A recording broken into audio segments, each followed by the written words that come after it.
Same old game over. Johnny. You're gonna need a bigger potion. So serious. I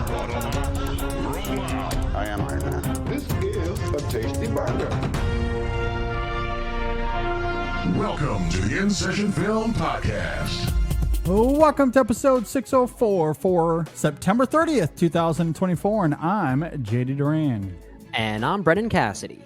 Hey, thanks for joining us this week, everybody, as we talk about how I would define this show as an ambitious failure.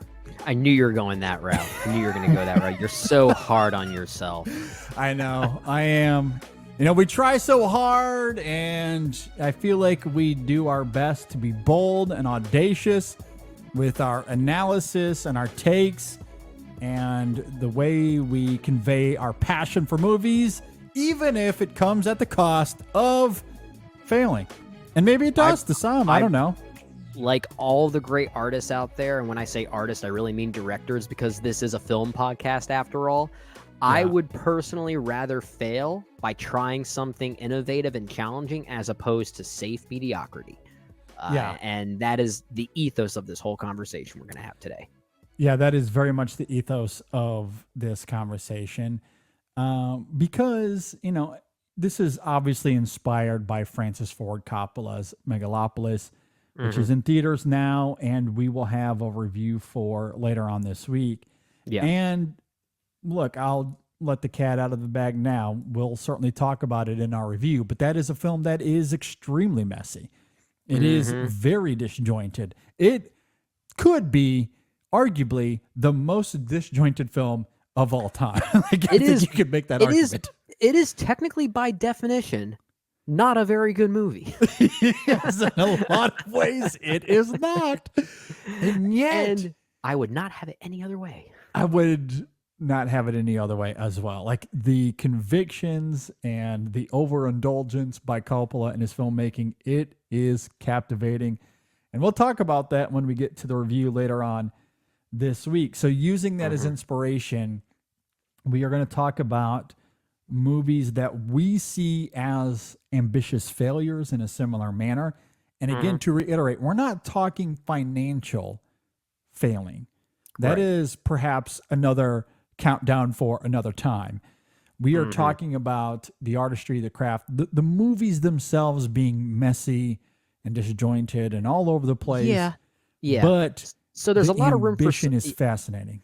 So there's a lot of room for subjectivity here, right? Because a lot of these films we're going to talk about, we may even argue are actually kind of good movies in a way, but they have blemishes based on what we would usually criticize a movie for, practically speaking. And many people think they are bad movies for those reasons. But sometimes you're willing to forgive something because you sense an artist trying something. And that is always fun. Yeah, the nature of this topic, and you make a really great point, the nature of it will lend itself to feeling a little hot takey. Not that is the intent, but you are going to be hearing us talk about movies that, by all accounts, from a lot of people, they're not good movies. But we tend to love them because of the ambitious filmmaking. And it'll be interesting to hear everyone's reactions. I have some films on here. I can count at least 3, 4, maybe 5 films on here where it kind of leans the other way in the sense that people love these movies. They're very good, and I recognize the ambition, but I think they're more flawed than I think what's considered. Okay. Generally. We'll talk about that. I can't wait to hear that. I flipped that coin a little bit on its head. And I look forward to getting into that. So that'll be the main topic for this week. Before we get to that, though, as we do every week, let's see if the parade is on or off, shall we? This will be an interesting one. This is going to be a very interesting one to talk about.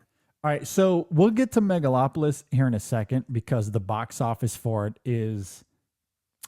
Well, let's just there's say no parade. There's no parade. There's no parade there. Yeah, that's a brick wall. No. And I think that is what is really funny about it. And obviously that's a film that Francis Ford Coppola, he funded it himself. He certainly did not care about how much it was going to make at all. Yeah. And I think currently it sits worldwide, which I don't think it's had much of an international release, but worldwide, I think it sits around $4.9 million. On a budget of $120-ish million. I mean, there's technically that is a argument, wild flop. Yeah. There's technically an argument here that it is one of the biggest flops of all time. Of all time, yeah. Yeah. But he knew that. Like he knew that was going to be the case. Yeah.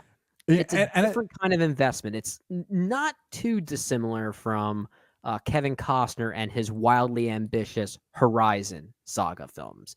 But those at least made some money by comparison, right? It's a very different type of thing. So perhaps, I think in this case, Francis Ford Coppola isn't necessarily trying to make a long-term investment out of this. He just wanted to make his movie. That's all he wanted to do. And he wanted to make it his way. And he did. He absolutely did. We'll talk about the film itself and its qualities again as we get to that review, but there is no mistaking that is his vision. It's what he wanted to do. He's the one that poured in all of those resources. He funded himself. That's widely talked about. Sold some of his wineries. Yep, selling away his winery in order to fund this project. He did not care at all what its box office return would be. And I will say it did invoke a few questions from me as far as how this works with the theaters. And I say that because AMC, which is this large theater chain, obviously, they want to make their money as well. And so they're going to have the movies in theaters, in their biggest theaters, that make the most money. However, and I don't know if this was the case for you, Brendan, or if this was the case widely, but I went to see this at the AMC close to me, and I saw this in IMAX. I was going to ask. I did not, but it was playing in my IMAX. So, and I want to know, because surely AMC did not come to this decision themselves. I just can't fathom a world where AMC is like, yeah, let's take Megalopolis, this film that's on track to make $5 million, and put it in some of our biggest theaters. It just doesn't make sense. Like, I want to know. AMC. It was at my IMAX Regal. It was playing in IMAX. There. Well, and that's like, I don't know. I am a little ignorant to this. Maybe this is widely known. So forgive me to those that are aware of this information. Francis Ford Coppola, when he is distributing this film, is he striking deals with these theater chains to be like, I will pay to have them in IMAX. I don't care what the cost is. Is that part of the financial dealings going on here? Maybe. Because why else would AMC or a Regal, in your case, why are they putting this in these giant IMAX theaters? Like, I don't There's know no how many investment seats is in at an all. IMAX. Like, it's not like the recliner chairs, not the one I went to. There's still like 120 seats in this large IMAX theater, and there's like 7 of us. They put it in IMAX for me and 6 other people. It was wild. There's gonna be. We need a documentary on just that process, like how this was made. Like this movie needs its own Hearts of Darkness counterpoint, right? It needs one of those because I bet that's going to be so fascinating to hear what those financial dealings ultimately were. I'd be curious if anyone listening to this knows. Educate us. Yeah. I would be curious to hear what those dealings are like, because I just can't fathom why. And I know that it wasn't like a crazy weekend. Like, I don't know what they're going to put in IMAX when it's either that, The Wild Robot, I guess you could certainly put in there. I mean, Beetlejuice is, starting to slow kind down. of had its run there. I mean, and Transformers 1 was maybe. That actually had a pretty big drop off. Like that movie is sadly not doing as well as I would have liked to see. I know. And maybe we can get to that here in a second, but yeah, I don't know what you're putting in there, I guess, but Megalopolis just doesn't seem like the best choice, I guess is what I'm saying. That's not the IMAX draw. No, but I'm very grateful I got to see that in IMAX, even if it was me and 6 others and 110 other empty seats. It was such a weird. Hey, at least you got to see it with 5 other people, or 6 other people rather, who most likely there because they know who Francis Ford Coppola is. Yeah, for sure. Yeah. At any rate, 5.9 for Megalopolis. The Wild Robot, on the other hand, worldwide is at $53.9 million. It is one of the biggest openings for a non-franchise animated film in years. DreamWorks absolutely crushing it with The Wild Robot, and boy, does that make my heart smile. A lot of people are liking it. Audience score is really high. Critic score obviously really high, and it's also a film that was budgeted pretty healthily. I think it's reported close to 80 million as its budget. So the fact that it's already it's at 50-ish million in its only opening weekend, that's a very good, healthy position to be in given that budget number. Absolutely. Love that. I mean, this film is well on its way to being very successful. I'm excited for Chris Sanders. I cannot wait to get to talk about this as far as the review goes as well. It won the box office. Not that it had too much to compete with, as we noted, Beetlejuice in its 3rd week, I believe. Transformers 1 in its 2nd week, and Megalopolis was never in competition. Megalopolis, it was just there. Or it was just there. Yeah. I think. There was a movie from India that did even better than Megalopolis. Yeah, I think Speak No Evil did better in its 3rd or 4th week as well. That movie's profitable now, isn't it? It is. Like, it's slowly creeping along there. It's doing a little bit of the Elemental thing. Okay. Maybe James not McAvoy. quite as drastic. James McAvoy's bringing people in. He knows how to sell an audience. Yeah, Speak No Evil, I believe, had 4.25 in its gross, whereas Megalopolis was hovering just above 4 million. As far as that 3-day opening weekend goes. Hilarious. Absolutely hilarious. Speak No Evil still kind of doing numbers there. But yeah, at any rate, I'm very excited for DreamWorks. I'm so excited for the Wild Robot. And I hope that it just continues to climb. Just continues to climb. I think it has a good chance of being number 1 again this coming weekend, unless Joker really gives it a run for its money. Yeah, I think it will. I mean, I think Joker is going to do well. Very well, probably. Yeah. So we'll see. But I mean, you're talking about counter programming there, like completely. Oh yeah, you're talking about a completely different audience. Yeah, so it's very possible that Joker will absolutely win the box office in terms of a direct comparison, but I don't know how much it's going to impact the Wild Robot, really. I think it's going to be one of those cases where, because we usually see a drop off of around maybe 40 to 50% when a movie hits its 2nd weekend, which is not a bad drop off. I wouldn't be surprised if The Wild Robot ends up at number 2 at the box office, but the drop off is maybe closer to 30%. Like, I actually think it's going to maintain a pretty healthy margin going into its 2nd weekend. Yeah, no, that'd be fascinating. I'm curious to see how that plays out. Yeah, because as you noted, 2 completely different audiences there. So yeah, I am excited for the Wild Robot. I think it's going to continue to grow. I think the word of mouth is going to continue. People are loving it. The audience scores, as you said, very good. Critics really going for it. There's even potential buzz as far as its awards potential as well. So yeah, I mean, we'll talk more about that as we get to the review. But as far as the box office goes, the parade very much on for DreamWorks. Very excited for that film and for Chris Sanders for sure. Yeah. Real quick before we move on, Transformers 1, you noted that it had, an expected drop off. We were hoping that because of its audience scores, its critic scores, that it would have some word of mouth. I don't know how much is there. It doesn't seem as if it's crazy. I still think there's potential for it to continue to slowly build and simmer. Maybe not with the wild robot to compete with it. That's the hard part. Yeah, that's where it gets tricky. I think this is a case of not necessarily diminishing returns, but really just the competition being too steep and like-minded in another case here. I think that's really going to be Transformers 1's biggest problem going forward here. Yeah, for sure.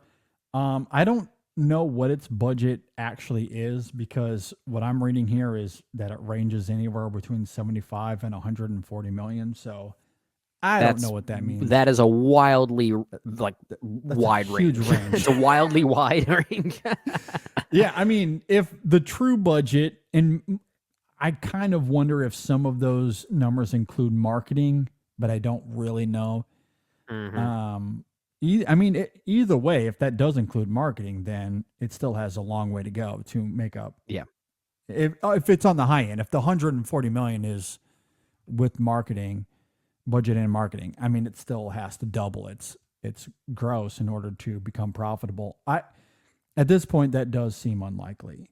I think it does. Maybe its best bet, and again, going back to this, I guess, new age tactic, right, is that you go to digital. You go to that pricey on demand. Yeah. And hope that people are willing to spend the $20 at home.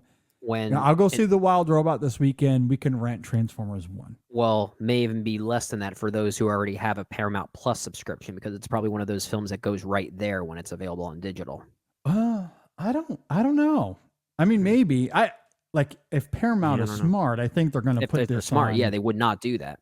Yeah, and I don't think it's going to go to Paramount Plus right away. I think it'll go into that. It's going to need to. It's not like Inside Out 2 that can actually afford being on Disney Plus right away, because it already made so much of its money. And Inside Out 2 was on it was on Amazon and all those other platforms, for a $20 rental for a little while. Before it went to Disney. So and it was there for a little while, actually, at least a month before it went. Was it that long? I didn't know it was that long. Oh, wow. It was at least a month. Okay. I imagine that's what Transformers 1 is going to do as well. It has to recoup as many of those assets as possible. And it's always possible as well. You make a big awards push. If it gets nominated for Best Animated Film, that could bump up some of its, digital sales as well. Yeah. So I don't know. Hopefully over time, it's certainly not going to recoup its money now, but hopefully over time, because it's very good. I hope people really do. At this point now, I just hope it develops an audience. Yeah, exactly. And as we talked about in our review, you don't have to be a Transformers fan to like that movie. No, I'm not that big of a Transformers fan. I think it's maybe the best animated film of the year. Yeah, it's good stuff. Okay, so the parade, pretty much on. Megalopolis is cut out of the parade, but that caboose has been left behind decades ago when Francis Ford Coppola decided to do this project in the first place. Exactly. All right, I'm going to switch gears here, and there's really no easy way to do this transition, but there are a few actresses that we have to bring up here, one being Dame Maggie Smith, who unfortunately passed away last week. How old was she? She was 89. 89? Yeah, I was going to say 89. Which is kind of fascinating. This is just my own ignorance. I knew she was inching to that figure. I didn't know she was that old yet. I really didn't. Mm-hmm. Yeah, it's wild. Yeah, I mean, she's been around for quite a long time. And I mean, what a legacy she left behind. An incredible legacy. She does have an Oscar and a few other nominations, right? Or was it just the two? Might have been two Oscar nominations. I can quickly check that. But I do believe it was just the two. She won. Actually, no, take it back. She won 2 Oscars. She's been nominated quite a few times.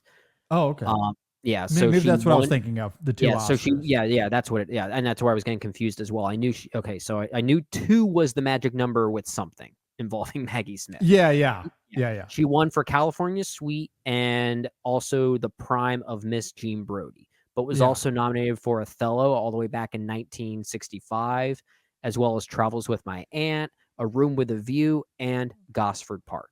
So it looks like she's had a total of 6 nominations with 2 wins under it. Yeah. Actually, now that, because I knew about Jean Brodie, I knew about Othello, and completely slipped about Gosford Park. But of course, she's in that film with Dumbledore himself. So, nominated several different times here, 2 wins. Yeah. Jean Brodie, if you haven't seen that film, for those listening, she is electric in that film. She's very, very good. Like, that is a deserving win for Best Actress there. Othello, I don't think I've seen that film, but now I'm curious. That's when I'm gonna, as soon as this year is wrapped up with, I think I'm gonna catch up with a lot of her films that I'm blind spots on. Because man, she was always commanding, like always. Was grabbing your attention every time she was on camera. What was your introductory point to Maggie Smith? Probably Harry Potter, if I'm being perfectly honest. Okay. Because again, like when I was coming into film, I mean, this was like the early 2000s ish. Yeah. When I was coming into my kind of cinephiledom. So that was right around the time when Harry Potter was becoming a thing. Now, I would have been introduced to her in those films, but I've talked this to death. Yeah. That I didn't really pay attention to Harry Potter. Yeah, you didn't take notice until later. Yeah, so that would have been the first time that and that's a whole nother conversation we can get to here in a moment. Because that I wouldn't have paid attention until later. I'm trying to think, and sorry, I know I'm kind of bouncing around here. My thoughts are like, because I'm trying to recall the first time I really took notice of her outside of Harry Potter. Yeah, I may jump in. Maybe this will help spark some of your memory, because I know that we're a few years removed from each other. You're 3 to 4 years older than I am, if I'm not mistaken. But we both saw the movie Hook, Spielberg's Hook, probably around the same time. Yeah. And that was my introductory point to her. I always found her charming in that film, but I think also it was the makeup effects and how convincing it was. So then when I saw her in Harry Potter, I was like, Dad, why does she look younger 15 years later? Because I thought she was genuinely like a 90-year-old woman in Hook. But it's still, like, despite that, like, still gives a really good performance in that movie. Yeah, no, Hook is probably the right answer there. Honestly, because I was looking at films later than that, but I think I was looking at the wrong time frame here as far as her filmography goes, because it probably goes as far as back as to Hook and also Sister Act.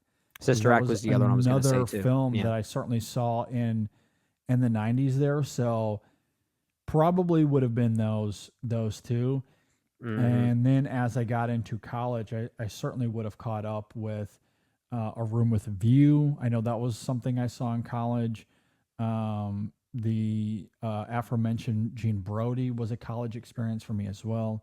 Gosford Park. Yeah, phenomenal in that. Heck, the original Clash of the Titans from 1981.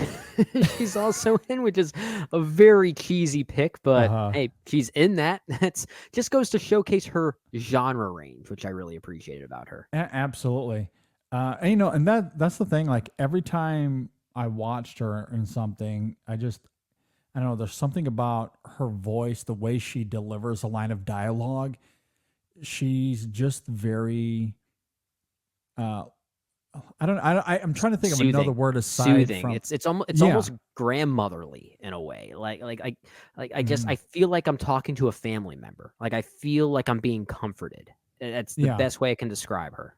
Yeah, very endearing, very hypnotizing, just really demands your attention.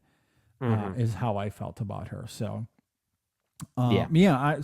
I always loved her, even outside of Harry Potter. But I will admit, and I don't mean to be fanboyish about Harry Potter, I guess, but she's easily one of the best things about Harry Potter, the movies, and I love her as McGonagall. Absolutely adore her as that character. That's perfect casting. Impeccable casting. Yeah. Like when you talk about not necessarily the best performances of literary characters, but the best casted, that just like they create this literal spitting image of how a character was written and described. That's almost as good as Shelley Duvall playing Olive Oyl in Popeye. It's that kind of perfection. Yeah, absolutely. Like the way the character is written on the page, I just don't fathom anyone else playing that character. You know, we talked about this, I think, last week on the show. They are going to remake Harry Potter. They're supposedly working on this new series now. So we are going to see another interpretation of it. Yeah. And it admittedly will take some time to adjust to these new performances. I mean, really, it's not just McGonagall and Dame Maggie Smith, because, I mean, the performances in those movies on the whole are so great. You're getting the best British actors of all them. time to give some of the best British performances ever. Like they're treating it like Shakespeare. I mean, yeah, no, it is incredible. The casting of that whole series from top to bottom, and outside of the younger cast, but the older cast that was in those movies, it's sad how we're losing them as the days goes on, right? Because we lost Gambon recently, and which I don't know if this is true. In fact, I'm going to look it up because I don't want to mistake this. Okay. Yes, Michael Gambon and Dame Maggie Smith died on the same day 1 year apart. That is the most tragic thing I've ever heard. Is that not wild? That's wild absolutely wild. Oh my goodness. Yeah. This Harry Potter series cannot happen. Like this you can't do it. It's cursed at this point now. That's just crazy to me. But yeah, I mean, Gambon, Dame Maggie Smith, Alan Rickman, God bless him. Robbie Coltrane. Coltrane, yeah. I mean, we're losing all the great ones from that series. Who was it? Richard Griffiths? Was that his name? Who played Uncle Vernon? Yeah. That's another one. Yeah. We got to protect them at all costs. Yeah. Who was it? Helen McRoy, who played Mrs. Malfoy as well, was another one we lost too early. I believe I'm mispronouncing her name, but she was another one too. So, yeah, I think this is just evidence. Don't touch Harry Potter. Just don't touch it. I mean, just reread the books or rewatch the movies. I mean, some of them are just obviously aging and getting older, and that's just a part of life. But, Dame Maggie Smith, though, like, just absolutely came to love her.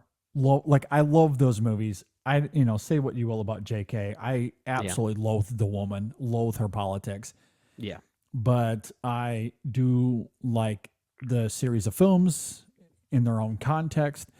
And she was great. And this clip was going around, but I always think about her in Deathly Hallows when she's doing the spell and she's getting the stone soldiers to come down and fight for Hogwarts. Like that moment, I always think about that. Yeah, like I always go to that moment. Actually, like the moments of humor from Maggie Smith in those movies, they don't come that often. But when they do, she usually created the funniest moment in that particular film. Mm-hmm. I think about two moments involving her in The Half-Blood Prince, the 6th movie, where, first off, one of my favorite moments is when they start classes and all the kids are walking to class in the hallway and you've got Harry and Ron just standing on some pedestal watching everyone like the upperclassmen that they are now. And what does McGonagall say? Take Weasley with you to potions. He looks far too happy over there. She's so funny. Yeah, absolutely hilarious. No, I love it. And even in terms of the books themselves, like she has become that character that even when I go through the books, you read it in her voice.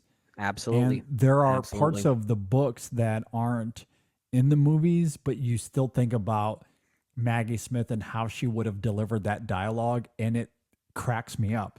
Like there's a moment in Order of the Phoenix, the book, that's not in the movie, but she is going toe to toe. There's some verbal sparring between her and Dolores Umbridge as it relates to Harry and what he's going to be as he gets older. Yeah. And she barks back at Dolores in an incredibly hilarious way, but you read it as Maggie Smith and how she would say it, and it You just can't makes not that do moment that. all the You just can't not do that. Yeah, just I it hear you, makes man. it I hear you. So compelling. Yeah, you know she would have killed it. Like if they filmed that, you know she would have absolutely brought her best to it, and it's incredible. And so yeah, I'll just love Maggie Smith. And look, a lot of us that grew up in the era that we did were, of course, going to think of Harry Potter first and McGonagall, but of her earlier work that I've seen, I mean, she is really great. I mean, Sister Act, Hook, those films, but even going back to her awards nominated work, again, of those I've seen, just spectacular actress for sure. Yeah, will be missed. absolutely. I'm with you. Like her legacy is astonishing. Speaks for itself. Yeah. Chris Christopherson. Let's talk about him as well. Yeah, the outlaw country singer, made some great music, but also starred in a lot of movies we don't often associate him with. Yeah. Yeah. Absolutely. I mean, anything that you want to mention here first? I mean, obviously there's a lot of movies here to talk about. I mean, I've always cited Alice Doesn't Live Here Anymore as one of my favorite Martin Scorsese films. And I think, his dynamic with Ellen Burstyn is a huge part of that. And, given the topic of this particular episode, talking about movies that are ambitious failures, one movie we may at least acknowledge he also stars in, and that's Heaven's Gate. So sure. he has made a splash in some pretty ambitious films, movies that have almost become IP in their own right, such as, his version of A Star Is Born with Barbara Streisand. Maybe not the most, well-cited version of that story, but he is still tied to the legacy of that. Sure. But I've always enjoyed his music as well. I wouldn't call myself the biggest country music fan in general, but I've always loved that era of outlaw country, specifically that he stemmed from. He did music with Willie Nelson and Johnny Cash, Highwayman, I believe it was called, and they made some great material together. So he was a very talented, multi-talented individual specifically, and that should definitely be noted. No, I completely agree. I mean, I don't love A Star Is Born, his version of it, but I think similarly that could fall under this week's category as well. Like, I think it does more than enough to distinct itself from the previous versions for sure. Yeah. But I think it does kind of succumb to its ambitions in a lot of ways as well. But Perhaps. He's fascinating. Like, he's really great in that film. Fantastic. Alice Doesn't Live Here Anymore. Completely agree with you there as well. Heaven's Gate. I did find him to be a fascinating screen presence as well. Blade. We didn't even reference Blade. Blade, absolutely. Planet of the Apes. Oh, Maybe we should, speaking of ambitious failures, I guess. Hey, yeah, I think that fits the mold here, and it definitely shows his range and him willing to try new things. Yeah, absolutely. Yeah, and he was, he did a lot of really interesting stuff on the film side. And I know a lot of people recently have been talking about his political objectives as well, how that impacted his career in Hollywood. And I don't know all of the details there, but it has been fascinating to see people talk about how that did affect his career, the things that he was willing to stand up for. And he was decades ahead of his time, for sure. Like much of what he was talking about in the late 80s and early 90s is so applicable to the current political discourse. It's wild. Yeah. It's absolutely wild. The more things change, the more they stay the same, I guess Absolutely. is the moral of that story. But Yeah. great actor. Certainly going to miss him as well. And then the last one I wanted to note here as well is the late great John Ashton, who most people will know from the Beverly Hills Cops movies. Yeah. And he was always really fun in those movies. Yeah, I loved him in those movies, and I'm glad we got a chance to see him again. I didn't love One last Axel time, F, but he's definitely one of the better things in that movie. Aside from Beverly Hills Cop, the first thing I ever saw him in was a really terrible kids movie called Meet the Deedles. Do you remember this movie with Paul Walker? I don't think so. It is terrible, but I used to love it as a kid. I think it came out in maybe 97 or 98, somewhere around that time frame. So I was probably around 7 or 8 years old, just, really, really watching anything with the right kind of kid energy. But that was the first thing I saw him in. But outside of the Beverly Hills Cop movies, I love him in Midnight Run. I love Midnight his Run. banter. That was going to be the next one I was going to bring up. His dynamic with Robert De Niro in that film, especially, and Joe Pantoliano as well. I think it actually showcases how good he was, John Ashton specifically, at dry comedy. Sometimes he would say something that is so matter of fact, it's not meant to be a joke, and for some reason, it was funny. And I think he was so good at that. Yeah, I completely agree. I always found him extremely hilarious. Like that was part of his charm in the Beverly Hills Cops movies, right? Is he would deliver this dry dialogue, but he would still make it amusing. It was very good. Yeah, always really liked him as well. I mean, obviously he was just this character actor for most of his career, but he was always very efficient. Had a little role even in Gone Baby Gone in 2007. That was very good. He was, he wasn't working a ton in recent years, but he was working. Like he was still doing stuff. I still think, like speaking of him as a character actor, because he just knew how to blend in with whatever that movie was doing stylistically. Going back to Midnight Run, one of my favorite moments is towards the end of that film when he's trying to board a plane and he's got a cigarette in his hand, and the flight worker asks him, smoking or non-smoking? And he just looks at his cigarette and goes, take a wild guess. Just the simple way he says that. It's really good comedy. It's really good comedy. Yeah. Great stuff all around. Really liked him a lot as well. Yeah. Certainly our thoughts and prayers go out to the families of all three of those great actors. Very much will miss them for sure. Absolutely. All right. One more quick thing before we get to our main topic for this week. And so hold on real quick. I want to pull up the thread here. So, we've got visual aids. Well, I guess maybe I could put it up on, okay. I did the video. I thought that's what you meant. We don't have to do it that way. I mean, we can certainly link it to the I just show wanted to notes. pull up so I could read it, but, anyway, this was a thread from, Sean Fennessy, who most of you will know from the Big Picture podcast, Ringer, all kinds of great work. Lovely critic, awesome stuff. Love his work. I'm with you. At any rate, he said this, and bear with me because I do want to try to read all of this. But I thought this discourse or what he's bringing up in terms of current discourse, I think is really interesting. Where he says, the discussions around a few of the year's divisive films, Civil War, Furiosa, Longlegs, Trap, The Substance, Megalopolis, are theoretically a sign of a healthy movie-going culture, but are, in reality, a hostile result of overindulged electorate.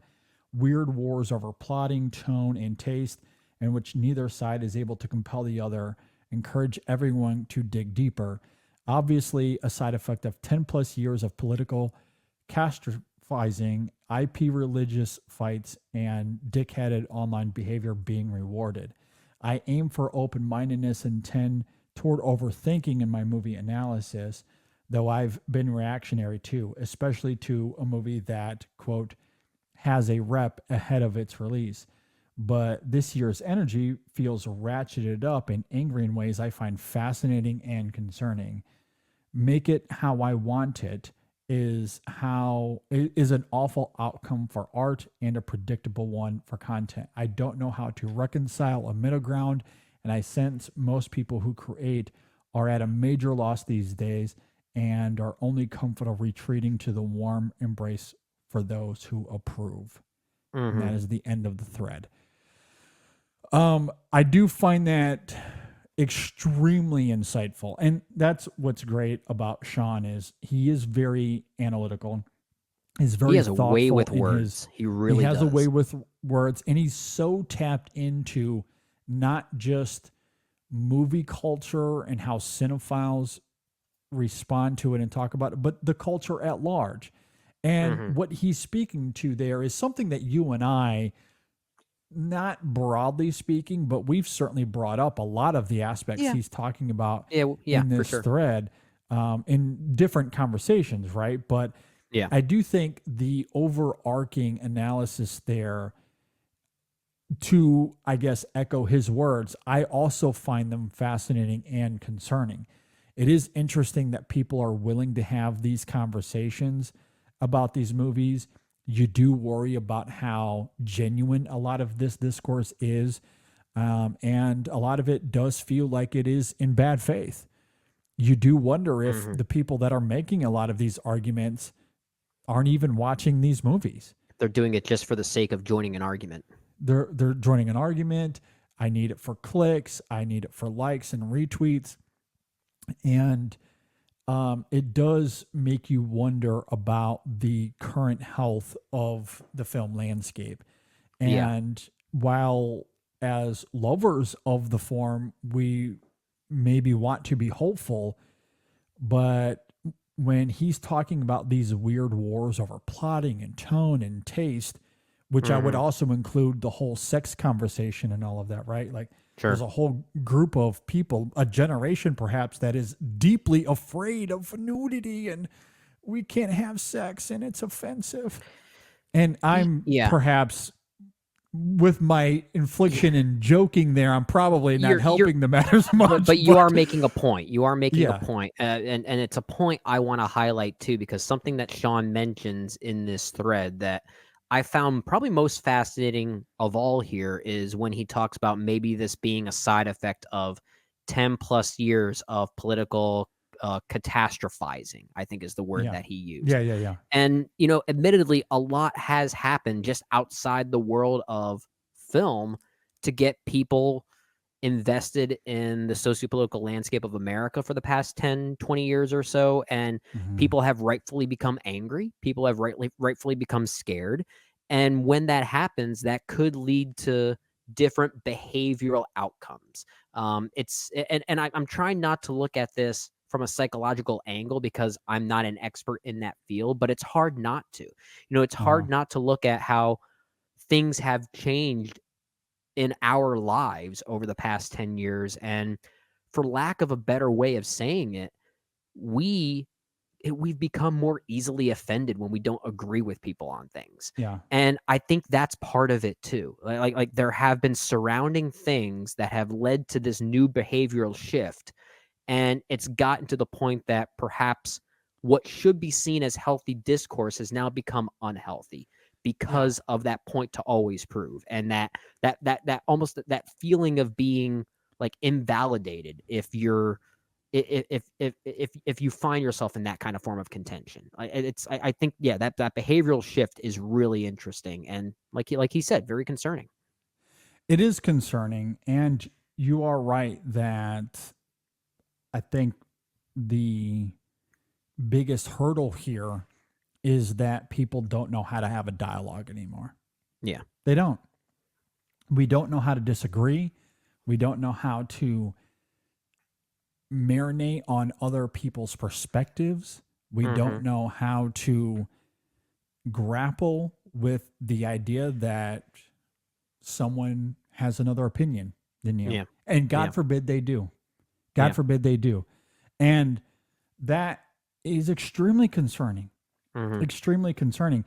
And in some ways, I do think this goes both ways. And this is where it perhaps gets a little bit tricky because I do think that even critics, cinephiles, we do succumb, or at the very least, I don't think that we do a great job of always engaging those in a way that's also conducive, if that makes sense. It does. And we're speaking in a way that also includes ourselves. We've been guilty of this at times. I'm willing to admit that. It's something I want to get better at. And when that does happen, I try to publicly open up to that. And thankfully, we see enough of our colleagues that do the same thing. And that's at least that's the healthy side of it that I want to see more of. Yeah. Well, absolutely. And maybe to just be explicit here for a moment.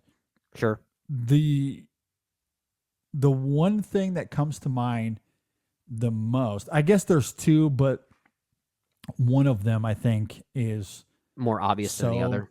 Well, not just obvious. I think one is so toxic that I don't know if there is any other way to approach it. Maybe we'll get to that here in a moment. But the one I'm thinking about is Marvel. I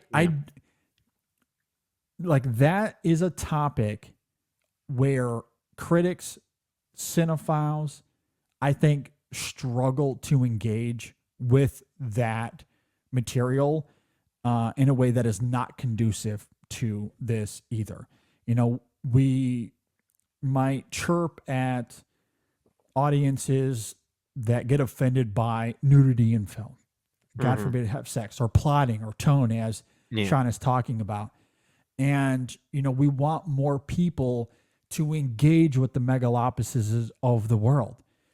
However, those same people, they can't engage with the Marvel movie at all. And in the same way that a Marvel geek and nerd does, which is why, and these are widely popular movies like Deadpool and Wolverine.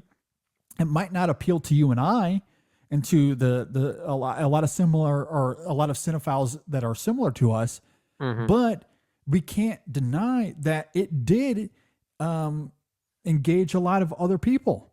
It did. Those that I would consider the general audiences. We also tried to look for the things that we did like about it. We gave that film a proper chance. And for sure. But what my point in this is to say, you and I might be outliers in that. But there are a lot of people, I would say, in the cinephile critic sphere who didn't even try to engage with it.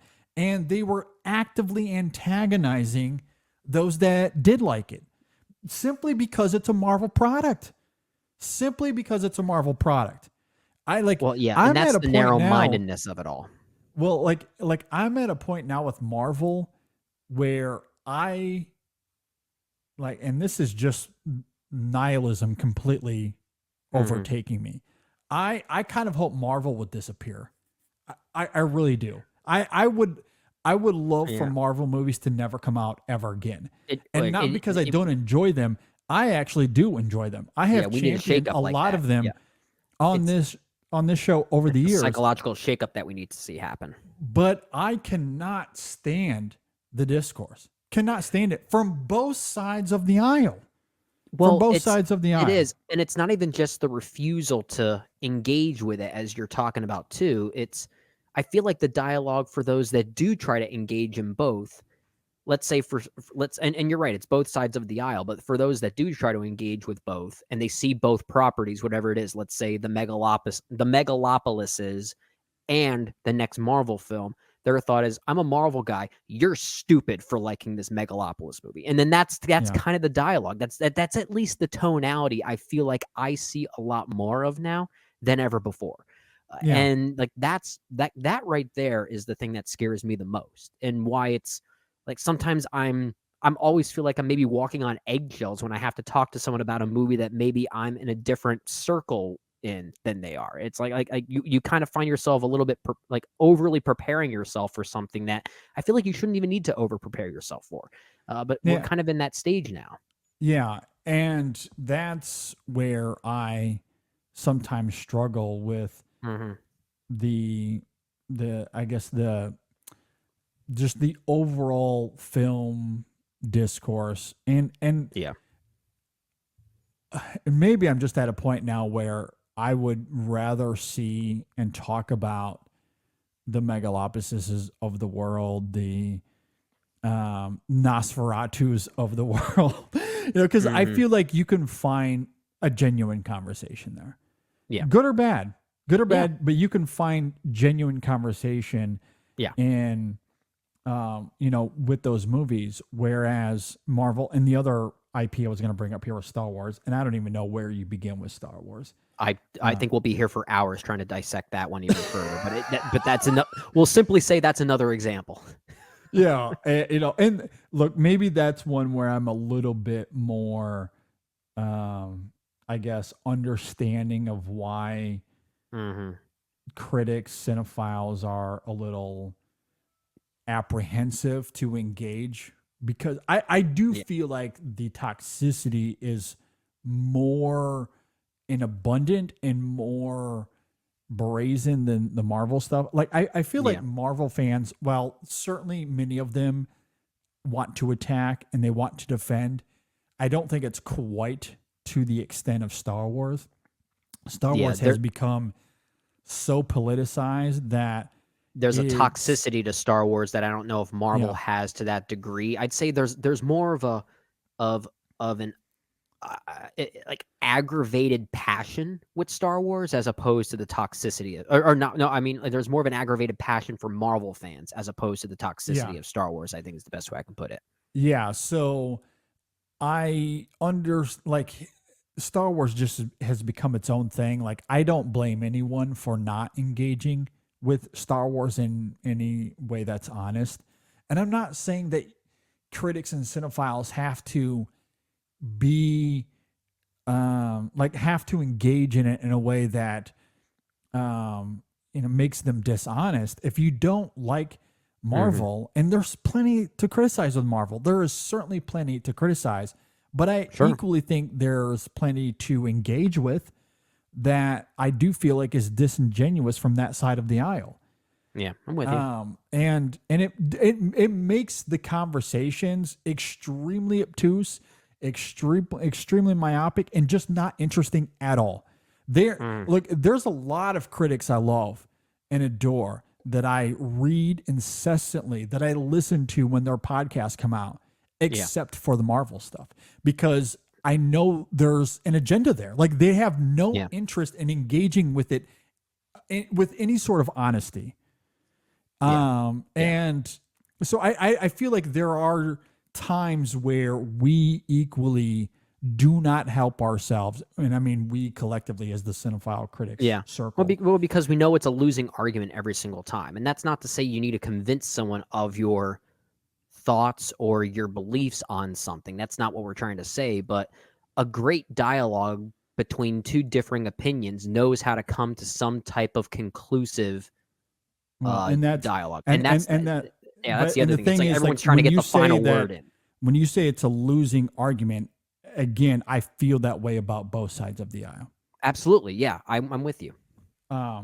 However, I do think generally, and maybe that kind of just ties, I don't know if Sean was tapping into that specifically, but maybe he is, because he is kind of talking here in a broader sense about these, as he says, weird wars over plotting and tone, and certainly that would include the critic cinephile landscape. But I know he's citing movies like Long Legs and Trap and other examples of movies that were kind of bold and daring, but maybe did some things that broke the movie rules in a way, and that led to this kind of discourse. But the way you and I are talking about it is that it's almost like we're trying to get to maybe more of a root as to why that behavior now exists, because I'm kind of with Sean in the sense that this type of disagreeing anger for movies that tried to challenge the form didn't really exist maybe 20 or 30 years ago. Like, you may not have agreed on the final product, but you can at least acknowledge what something was doing. But I think this kind of discourse that has been existing in the film space for a while is now feeding into what should be healthy discourse. It's manipulating and changing, devolving, if you will, what would have been healthy discourse back in the day. Yeah, for sure. And I do think that, as you're talking about, like, getting to the root of the issue here, for me, it comes down to two things. One, it's the lack of open-mindedness. Again, oftentimes from both sides of the aisle. Yeah. Not always. I do think critics and cinephiles more times than not are able to engage with the art in an honest way. Yeah. However, I do think maybe even more than that is the surprisingly lack of media literacy from a lot of people that engage online. And and again, Twitter might not be a complete or a great representation of the entire film going audience or landscape. It's hard to say because a lot of people aren't on Twitter anymore. And I don't think Facebook is a whole lot better, if I'm being perfectly honest. Oh, it's definitely not. So gauging media literacy from those that are online incessantly is a bit challenging, but that's all we have to base this on. Because that's where a lot of this is coming from with Sean. He's observing what he sees online in terms of these debates, and that's what stems a lot of this thread here. But yeah, I mean, there's a lot of people, when you talk about Longlegs, Trap, especially, we saw that a lot, the substance, people and how they interpret these movies. And I'm not saying that one interpretation has to be correct and another isn't, but there is a clear, again, I look at it in terms of, is this a good faith argument or a bad faith argument? It's become kind of like malevolent in a way, like just the tone has, and that's the thing we're talking about. And I think my problem is, it's one thing if you have an interpretation on Trap or The Substance or Megalopolis, and you come at it in good faith. This is how I think about the film. This is my thematic reading on it. And you have examples from the film that back up that thematic interpretation. That is one thing. Like, that's engaging with the art in an honest way and grappling with it and in the way that art is intended for. But that's not what he's talking about here. No. Like, we're talking about these characters that in bad faith are creating these terrible arguments in order just to pick fights or for clicks or all the other crap that we were talking about a moment ago. Like, it's people wanting, like, disingenuously, at least that's what I'm hoping that it is. I'm hoping that people just aren't that dumb. But maybe it's that. It could just be I don't that know. a When lot we talk of people about, are stupid. When we talk about that's okay. You said it bluntly. I'll just say it bluntly. Yes, people are that stupid. There are people out there. Like, I was trying to be polite, but you know what? Yeah, we'll go ahead and just be blunt. I mean, and maybe that's what it is that media literacy is at an all-time low, and that's what is driving a lot of this. Yeah, I think you're right. Sadly. I think you're right. Let's just hope we can all try and do better. We can hope to do better. That's it. That's all we got. Yeah. All right, Brennan, let's talk about movies. Movies are good. Movies. We love want them. people to go see movies in theaters, especially. Absolutely.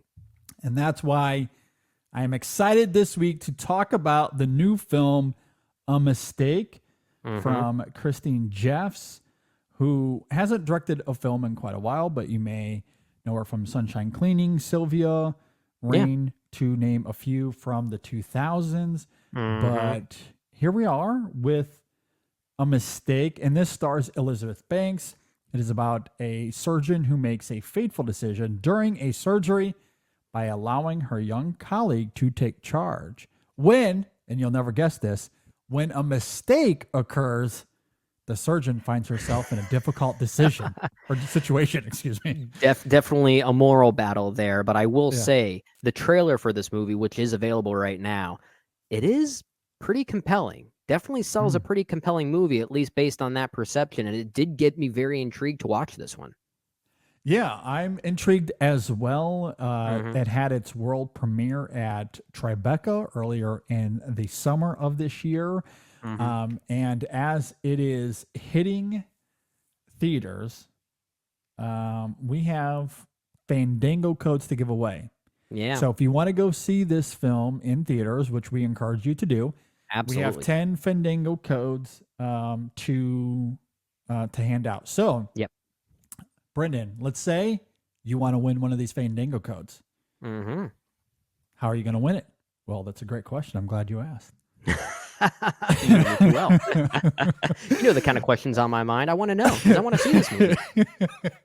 What you can do is follow us on social media, Twitter, Instagram, especially, and we will put out a post with a giveaway. Yeah. With a giveaway, all you have to do is respond to the post to enter that giveaway, and we will randomly select the winners for these codes. Yeah. And so be on the lookout for that this week. Mm-hmm. We will follow us at InSession Film on all of the platforms. We'll put out a post on social media, and you'll be able to enter that giveaway to win a Fandango code to go see A Mistake in theaters. It will not be a mistake on your It part. will not be a mistake on your part. No, no, no. I was waiting for that pun. I was sitting here. It's like, when's JD going to do that? Yeah, I am ashamed of myself as Mr. Dad jokes here. dad Totally joke dropped the ball on that master. I did drop the ball. That was a mistake on my part. Yeah, one. There you go. No, it was. You recovered. You recovered. I made up for it. Yeah. So yes, you need to go see A Mistake. Elizabeth Banks, directed by and written by Christine Jeffs. You want to go see this, so be sure to follow us. And we thank A Mistake for their support. Okay, let's talk about coffee. Oh my goodness, I need to talk about coffee. It is my favorite thing on the planet. I drink 17 cups of coffee a day. Okay, that's maybe not. That is quite why true, you're so but animated. We have a problem here. I know. My heart is constantly racing. I'm on edge all the time. We record these podcasts at 3 a.m, and this is why. Exactly. And no, I love me some coffee, and I like great coffee. That's why I love Coffee Cult, because they provide awesome specialty grade gourmet coffee. Yeah. This is not the crap that you buy at the grocery store for $3 a can. No, this is the good stuff. This is the stuff that you want to spend your good hard money that you earn. This is the stuff you want to use it on. Yeah. We're talking about extreme quality here. And that's what makes their coffee great. Like, you don't have to add a bunch of sugar and nonsense. I mean, you can if you want. Caffeinated milk if you want, but we don't recommend that. You don't need these. This tastes full and rich and natural and organic all on its own. All on its own. So like these coffees have natural organic flavors of strawberries or blueberries, or if you want something chocolatey and oaty, you can certainly get that as well, depending on what blend or single origin you get. There's all kinds of great stuff that you want to go and check out. So go to coffeecult.com. That's coffee with a K, cult with a K, coffeecult.com. Use our code ISF24 and you'll get 15% off your order. Again, that's coffeecult.com. The code is ISF24 and you'll get 15% off your order. Go check them out. And again, we thank Coffee Cult for their support. All right, let's get to what is our main topic here for this evening. And I know we spent a lot of time in that last segment. I don't even know how much time we have left for this now, but let's talk about some movies that we feel are ambitious, that make bold choices, audacious filmmaking behind them, but maybe they're a bit sloppy, a little bit disjointed in execution. Where do you want to start things off here? What's the first film you have on your list here? Ooh, that's a great, and I haven't ranked anything. We're just doing this as like an informal discussion of movies that fall into this category for us specifically. And as we talked about at the beginning of this episode, it's like in some cases, these movies may actually not be the greatest of movies, but you and I love when a director is trying to challenge the form and do something interesting. And there are some filmmakers nowadays that really fit that ethos more than others. And when we decided to go and do this topic, of course, Francis Ford Coppola is the inspiration. And he has done this many times, not just with Megalopolis, but he sort of has a pattern of making a movie that is so ambitious it bankrupts him, not just once, but twice. He does that with Apocalypse Now and then does it again in 1981 with One from the Heart.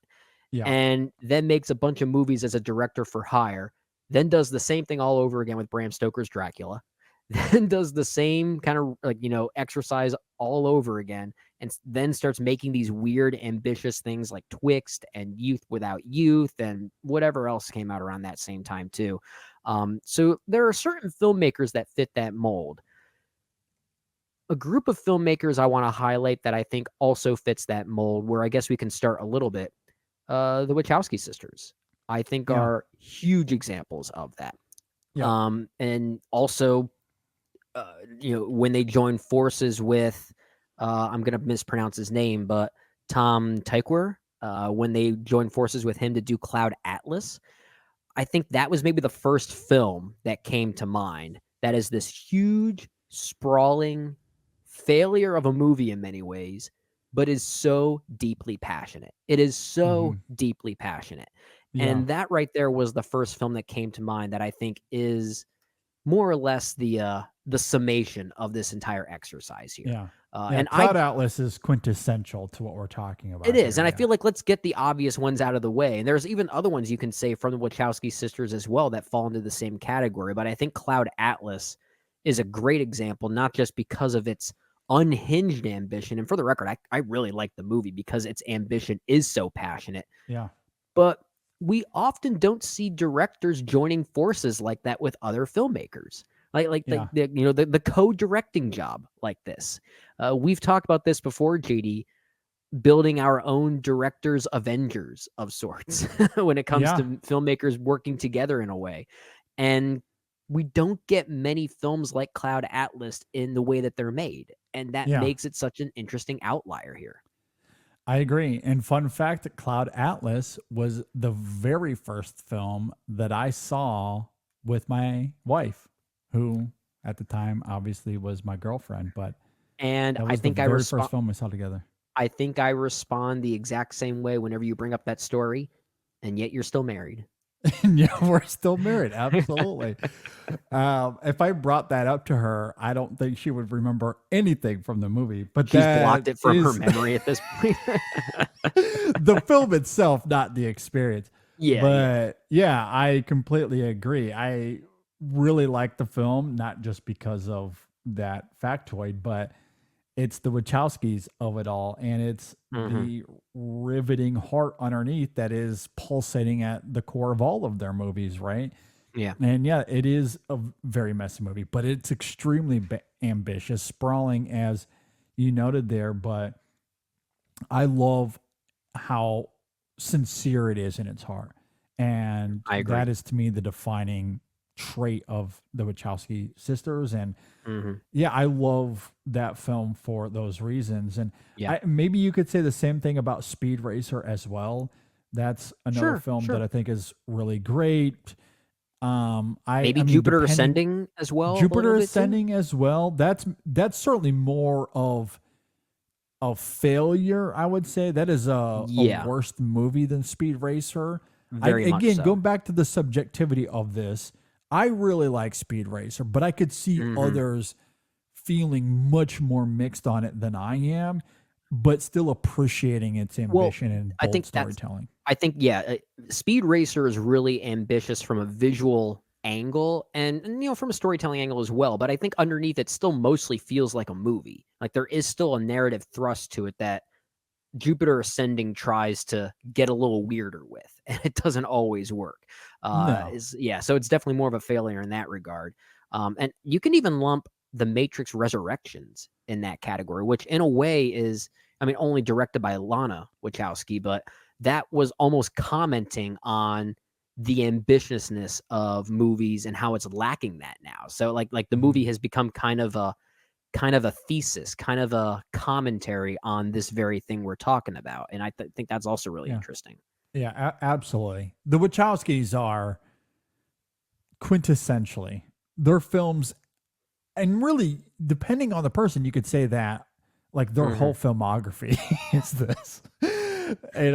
Kind of, going all the way to Bound in the 90s. Bound, yeah. The Matrix, that first one, I feel like most people will I guess, come to the consensus of that film is great. Ambitious, not a failure in any regard. The rest of them, I do think, fall into this debate. Now, I love the Matrix sequels, but I know a lot of people don't. And a lot of people might see them as ambitious failures because the spectacle is very much there. And there is bold storytelling to be had. Do they work for everybody? Absolutely not. Clearly they don't. They've been a center of debate for 2 decades now. That's what makes them fascinating. I think that's probably why that the second one, the Matrix Reloaded, is still my favorite Matrix film, because I feel like it's the one that really first tried to do that thing. And it's such a fascinating movie. So fascinating. I saw and commented on a tweet over the weekend where someone simply labeled them one-hit wonders.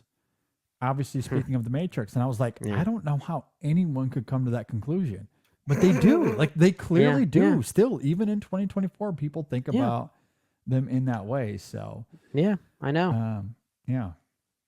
So anyway, the Wachowskis, I think, is my first pick in that regard. I mean, maybe Cloud Atlas being the main pick there, but really their entire filmography, as you eloquently put. Yeah, absolutely. Okay, well, with that, where do you want to go next? Great question. Well, was there any? Was there anything you had? Because I spent a lot of time, I guess, pushing the conversation in that way. Is there another example you wanted to cite? Yeah, no, I have one here that I'll gladly talk about. I actually mentioned this on Twitter tonight as we are recording this. One that I always think about, that I immediately go to when this is brought up, is Brad Bird's Tomorrowland. I was going to say, it's in your background right now for those watching on YouTube. Exactly. I love Tomorrowland. I do. I recognize its flaws. It has blemishes. It very much does. But I also love its spectacle. I love its vision. I love what Brad Bird was trying to do. And I have a lot of fun with it. Like, to me, there is something about how it taps into Walt Disney's ideas and vision of Tomorrowland, how it captures the ethos of what it's like to go to Tomorrowland at Disney World and the vibe that it's going for. Like, Brad Bird certainly taps into that in a way that I really do love and admire, even if the politics or the drama of that film is very disjointed. It doesn't all come together. Like, its ideas are messy for sure. And that, to me, is where it fails. The writing ultimately fails that movie. But I do love the spectacle. I love the ambition. It's gorgeous. I love the performances.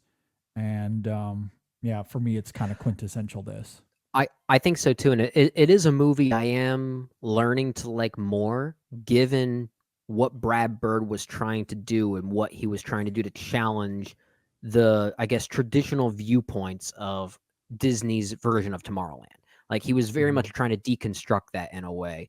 But like you said, with regard to the writing, that is the thing that still holds it back for me from really embracing it. And it's not really the mechanics of it as much. It really more comes down to the Damon Lindelof of it all. The problems I have from a writing standpoint are kind of similar to something like Ridley Scott's Prometheus, which Damon Lindelof also had a hand in writing. He has a way of oversimplifying a film's ambitious ideas, I think. Like, he almost tries to turn everything into plot. And I think he does that too much in a movie like Tomorrowland, where I think that movie would have worked so much better as more of a sensory experience. And there are moments where it absolutely does, and those moments are great, absolutely great. But there's just ways that characters interact, ways that dialogue is exchanged, and sometimes how theme is literally told to us, where it's almost like Damon Lindelof comes in to say, we need to dumb this down for people. And that's really my biggest problem with it, because there are so many great things visually and topically that the movie is going for that I do appreciate. Yeah, absolutely. So I do find myself going back to that movie every now and then. Like, it feels like not every year, but maybe every other year, I do give it a spin. Like I give it a go. Like it's become somewhat of a comfort movie for me. I really like it. There's something about its warmth that I embrace. And movies don't look like that. Dreaming, like hopefulness that I deeply resonate with. It's also Michael Giacchino's score, which I do think is very underrated. Yeah, there is something very weirdly memorable about it. Like I've only seen the film maybe 2 or 3 times, and if you asked me to hum the main theme for Tomorrowland, I could do it. I absolutely could do it. It's so good. There are things about that movie that are like among some of the best cinematic qualities of its year. What was that? 2015, I think, is when it came out. Yeah. It's one of the better scores from that year. There are some sequences, some shots that are among some of the best visual sequences of that particular year. Like the movie is doing things that a filmmaker should be doing. I agree. Like it trips on its ambitions, but that is, I mean, you talk about a movie that is like, give me this all day over mundane mediocrity, and that is Tomorrowland for me. And I hate that Brad Bird is in live action jail because of this. Well, yeah, I mean, I do think it's his worst movie, maybe, but in a way, I like that it's his worst movie. That his worst movie is something that is this ambitious. It could have been anything else that fell into the same like safe mediocrity, like when like anytime maybe an animated filmmaker will try to tap into live action and they don't just have the right chops for it. Brad Bird clearly has the chops for it, and he tried to direct a real movie with challenging ideas. So if it's his worst movie for that reason, I'm glad it exists in that way. Yeah, I agree, and I hope that he gets to make more in live action. I mean, I love his animated work as well, and he can stay there as long as he wants. I do love his work in the animation realm, but I do want to see him come back to live action because I think he can maintain those same qualities in live action. Yeah, and, I do too. Tomorrowland quintessentially exhibits that for me. So that's one I always go to here. I have others. I don't want to steal the floor here, but I've got a few others. I'm sure some of them here would cross over on yours, but I'll go with something very recent. And this is an example of a film from a particular filmmaker that it has become it has become my favorite film from this filmmaker, primarily because of its unhinged ambition, and that's Babylon, Damien Chazelle's Babylon. Yeah, for sure. Yeah, that I have that on my list here as well, but almost with like a question mark, not because it isn't a failure. It certainly is in the eyes of many. I just feel like it does feel like we have this specific conversation on Babylon at least once a month.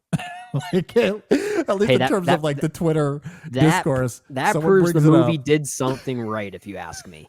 So maybe this is exactly why I feel the need to bring it up once again, because for how divided it was, people are still talking about it. They are still talking about it. Yeah, it struck a nerve. It struck multiple nerves. Yeah, it really did. And it is my favorite film from Damien Chazelle.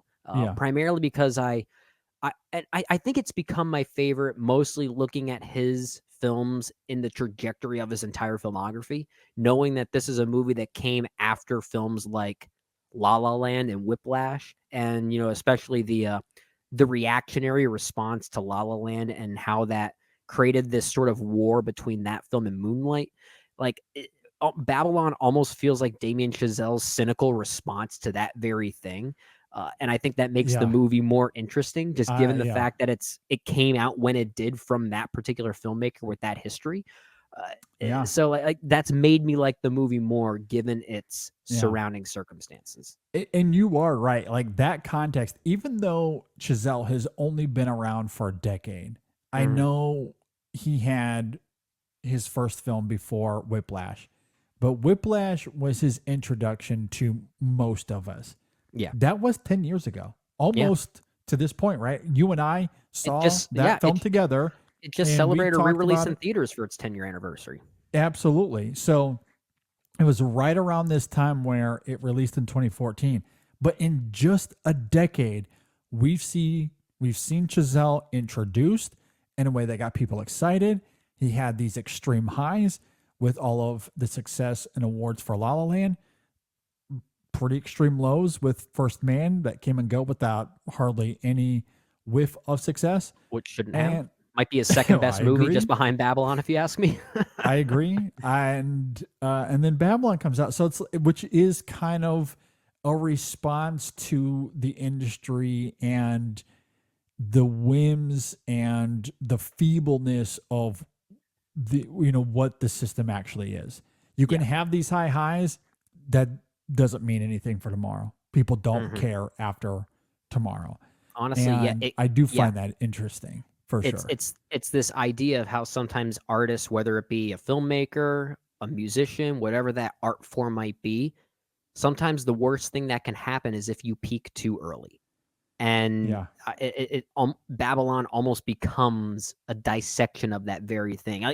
I'm not even sure if I would like the movie as much if it didn't come out when it did in Damien Chazelle's filmography. I think I still would have liked it because the filmmaking is so good. It's such a well-made film, and it takes some visual chances. But the context surrounding when it came out and from who adds something to it. It really does. No, I agree. I completely agree, and I do find that really interesting for sure. I like, and I think what's great about Babylon and First Man for me is that you could argue that First Man qualifies here in the sense that it is this failure that people haven't responded to, certainly not to the degree that I have.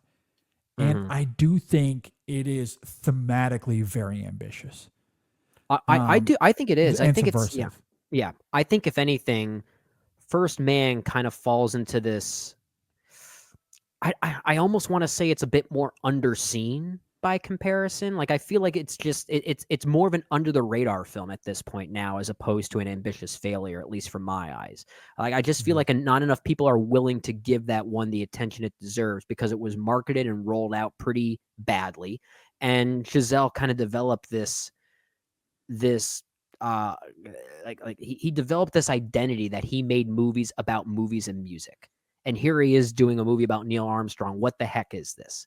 So there was a bit of an ignorance to that idea that people just weren't willing to embrace it in the same way. And then Babylon comes out. It's like, oh, this is Damien Chazelle making a Damien Chazelle movie. Wait, what the heck is this? So it kind of starts off with that La La Land kind of electricity and then just devolves into something completely different by the end. It's incredible. It's like it becomes a celebration of La La Land, and then it ends with Damien Chazelle saying, I hate that I made La La Land. Like that's basically how that's the and journey I don't of the blame movie. him. The best thing that ever happened to La La Land is what, Brendan? It lost Best Picture to Moonlight. Exactly. I don't blame him. I think that should be a T-shirt, shouldn't it? It should be somewhere. I believe there is a T-shirt about that. Yeah. I think it's from InSession Film. I think we made that. That is a great pick. I certainly have Babylon here as well. Can I get controversial for a second? Oh, please. That's what this whole conversation's about. The next film I want to bring up here, and I want to warn people, many of you will throw tomatoes at your phone or your computer, however you're listening to this. I've got my imaginary tomato in my hand. A lot of people are going to be mad at me for this, but just hear me out. That's all I'm saying. Just hear me out. I know you're going to disagree. I know that you love this film. That's perfectly fine, but let me get on my pedestal for a second, okay? Christopher Nolan's Interstellar. I want to bring it up here.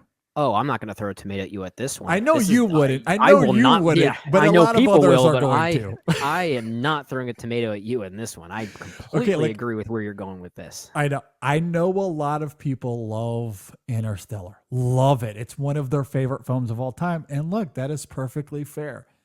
For me, Interstellar falls under this idea, this ethos of it being an ambitious failure. It is extremely ambitious. There is no doubt about it.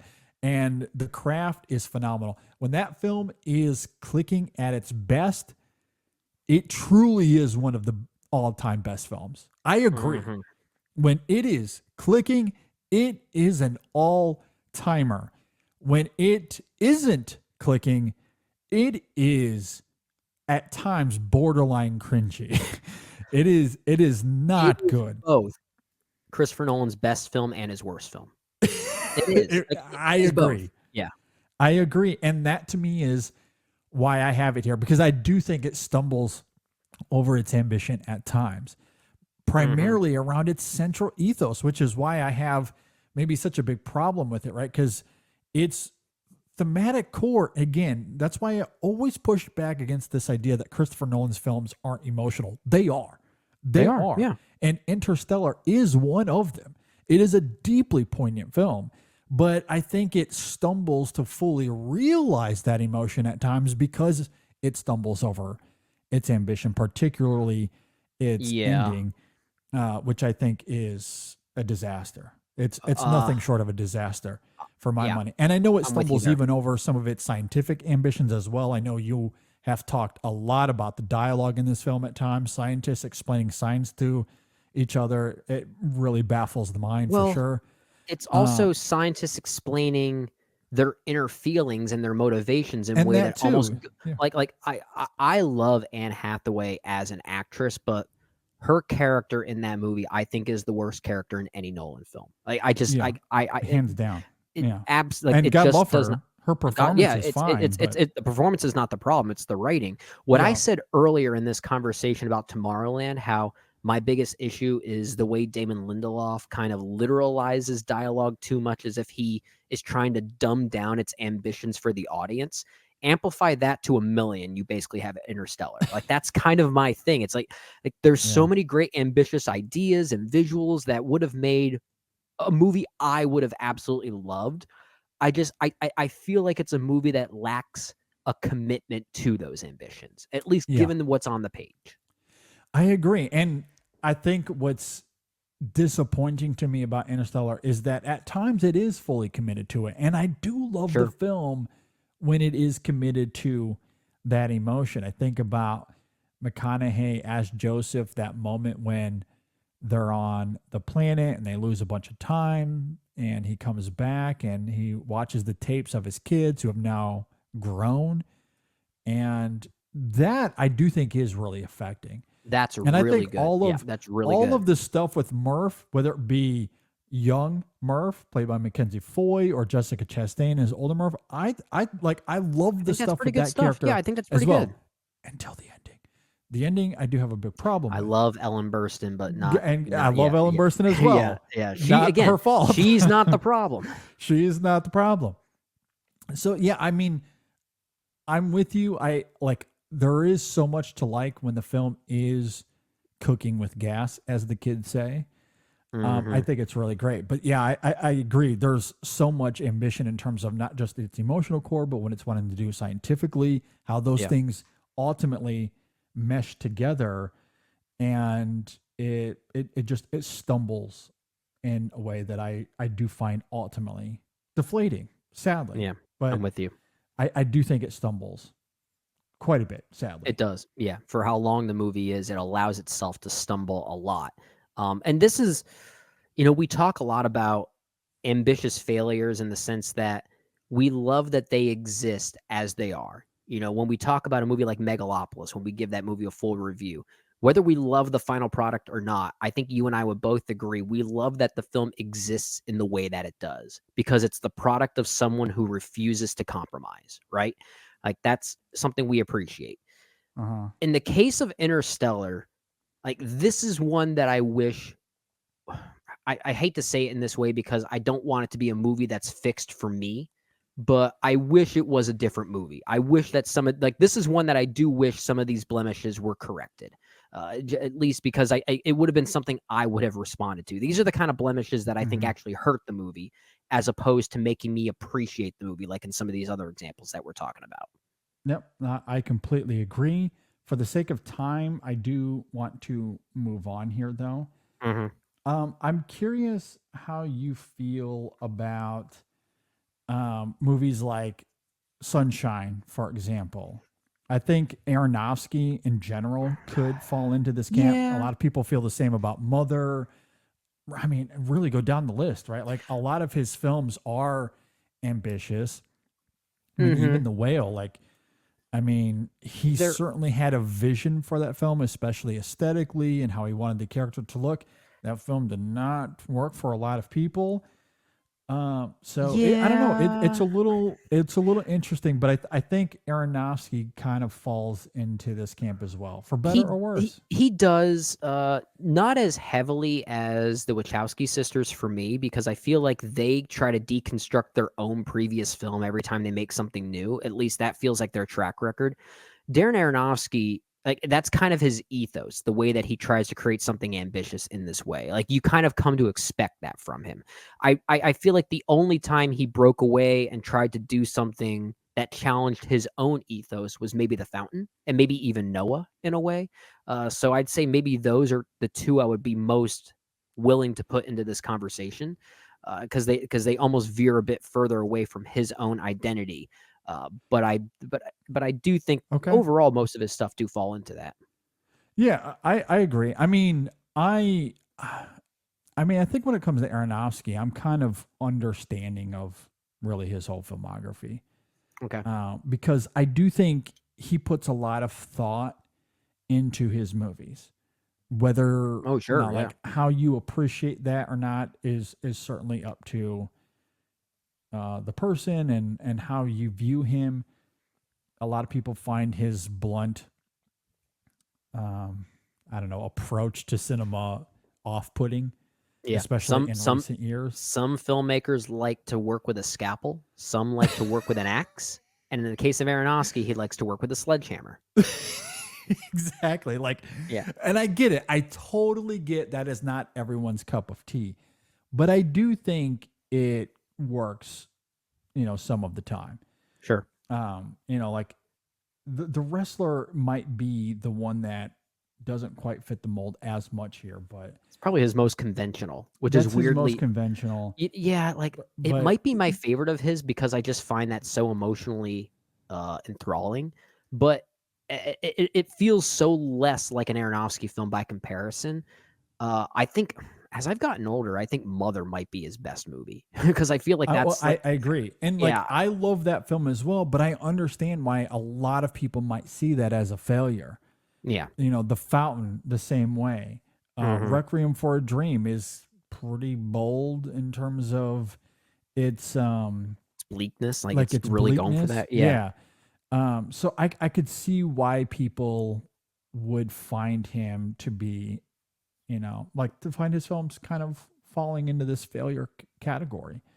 And Noah is obviously that doesn't count. I mean, that is a failure, but that is a studio thing altogether. Yeah. But like The Whale, again, I don't love The Whale. That to me is more of a failure of a movie. But I don't know. At the same time, I do find some interesting things about that film. It does bring up good conversation starters, like we talked about with that review.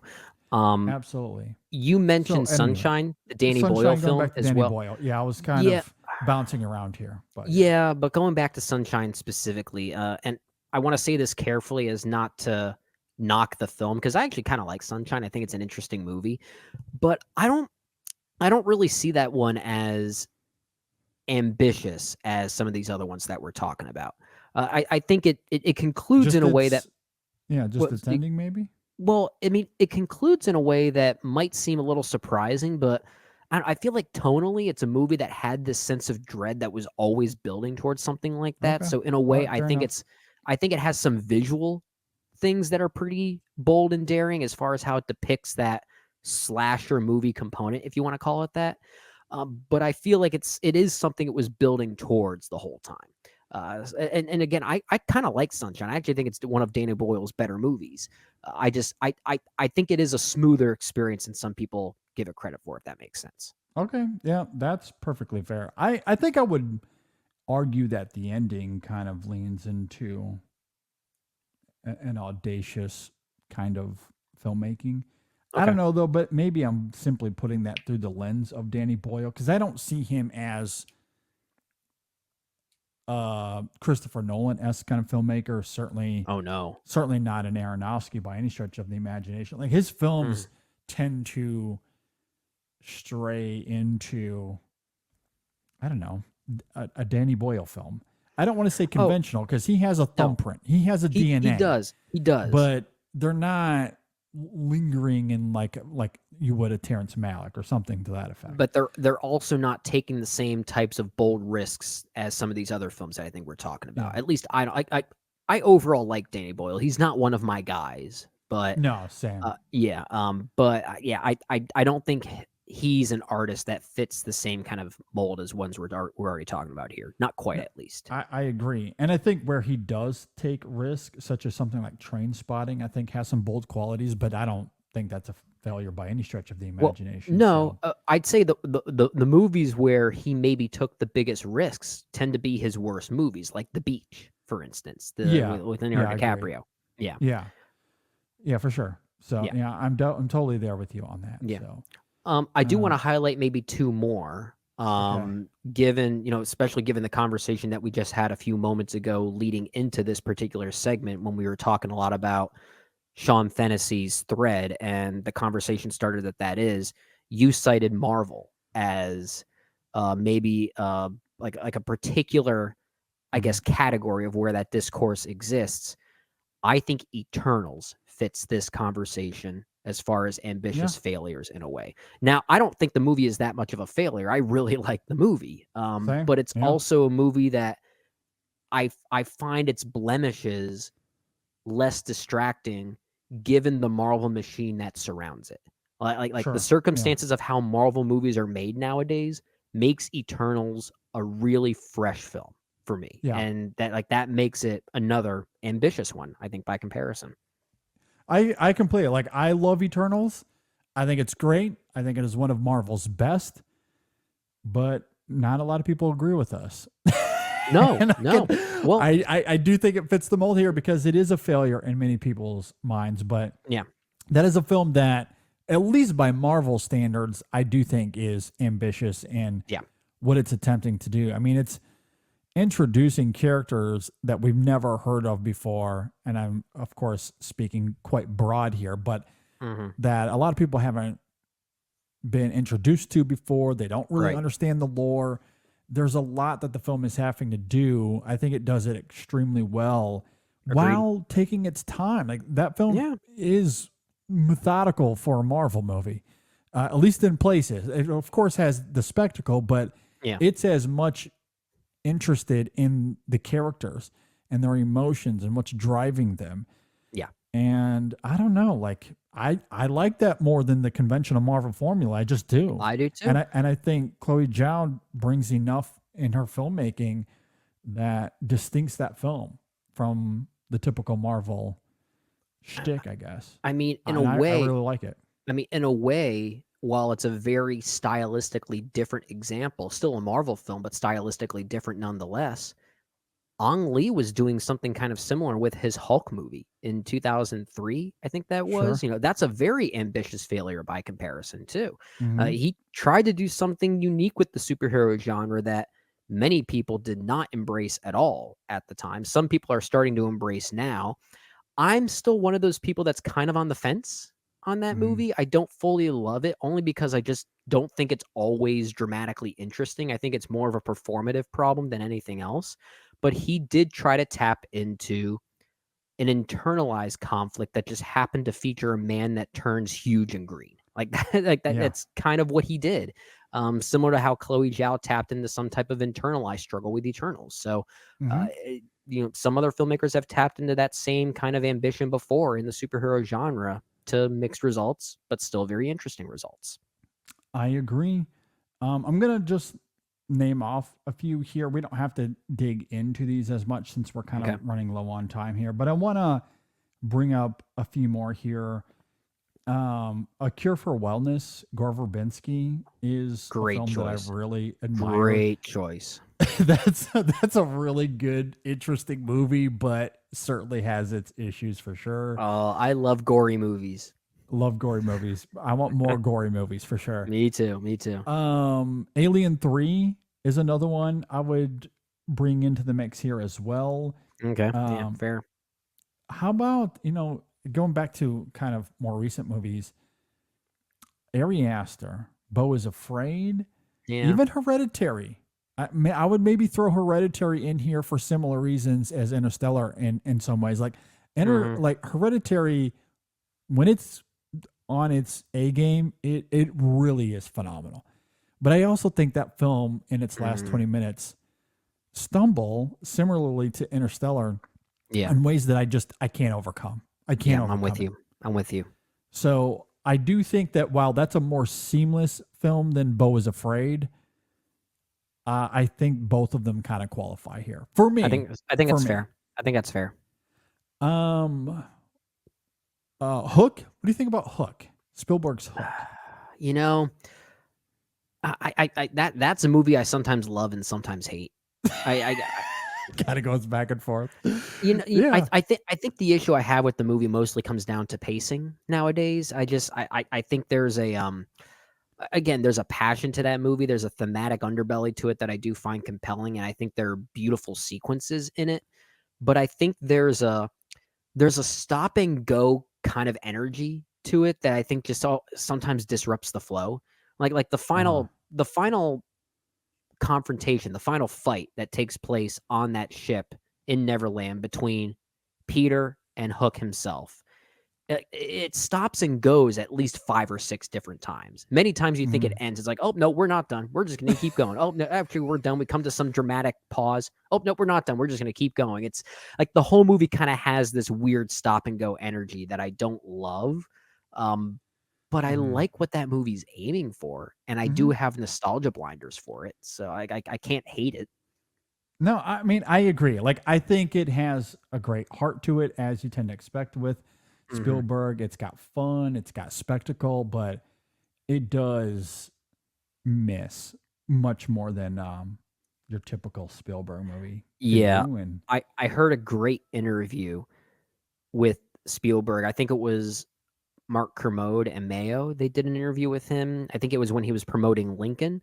And on that interview, Mark Kermode openly apologized for getting it wrong when it came to AI, which I really appreciate on one thing.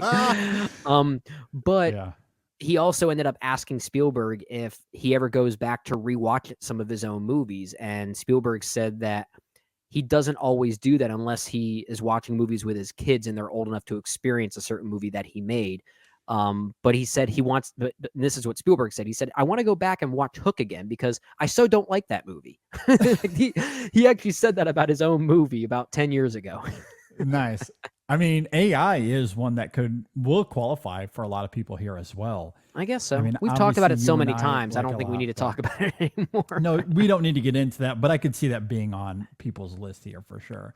Yeah. But Hook, it came to me because I do think it's choppy. I think it's uneven, but I think when it is working on all cylinders, it does click in a really great way that I do appreciate. So yeah, that one is, it's a volatile experience. It is. Yeah. Another one that I want to bring up here, and you know, I don't love this film. I don't think you do either, but I do want to bring up Star Wars. Specifically the Phantom Menace. I want to bring up here because I think this is one of the worst, if not the worst, Star Wars movie. However, the reason I want to bring it up is I deeply admire Lucas's willingness to up the ante. Like the ambition I do respect here because he introduces a lot of new lore that contradicts what came before, that obviously rubbed a lot of people the wrong way at the time and probably still does in many regards. But his willingness to go there, and also I kind of admire that film, it's just a movie about politics. That's really all that it is. See, I kind of love that he made a Star Wars movie, funneled it that way. It's a film I deeply respect, but I do think it's extremely messy in execution. This is what I'm learning to appreciate the Phantom Menace more with time. And the thing that really keeps upping the ante for me, as far as me appreciating it, it's recognizing how in keeping it is with that Star Wars trilogy, the original trilogy specifically, in the sense that that first trilogy came out as a response to the sociopolitical climate of the late 70s into the early 80s, right? Yeah. And the prequel trilogy kind of does the same thing, just in its own different way, which is why that first movie, episode 1 specifically, is, as you say, it's simply a space movie about intergalactic trade law. That's what the movie is. That's crazy, right? Like, Yeah. like Yeah, I and love that. I love that commitment. Like, I love that Yeah. that movie exists as kind of a dull mess in a lot of ways. Yeah. Yeah. But like, it's not my least favorite of the prequel trilogy. That's still Attack of the Clones. That's fair. Yeah. But I love how that prequel trilogy is thematically in keeping with that original trilogy by tackling something that may have been politically top of mind then. Like, it still has a similar ethos. Yeah, I agree. I mean, Phantom probably is my least favorite, but either way, regardless of how you parcel it, it's not great, and I understand why. You know, like it's messy, but I respect it. I do respect that specific ambition that we're talking about there. it's why I would still absolutely take it over the Rise of Skywalker any day, because Yeah, it's a bad movie because of what it's trying to do in an interesting way. That's totally fair. Yeah.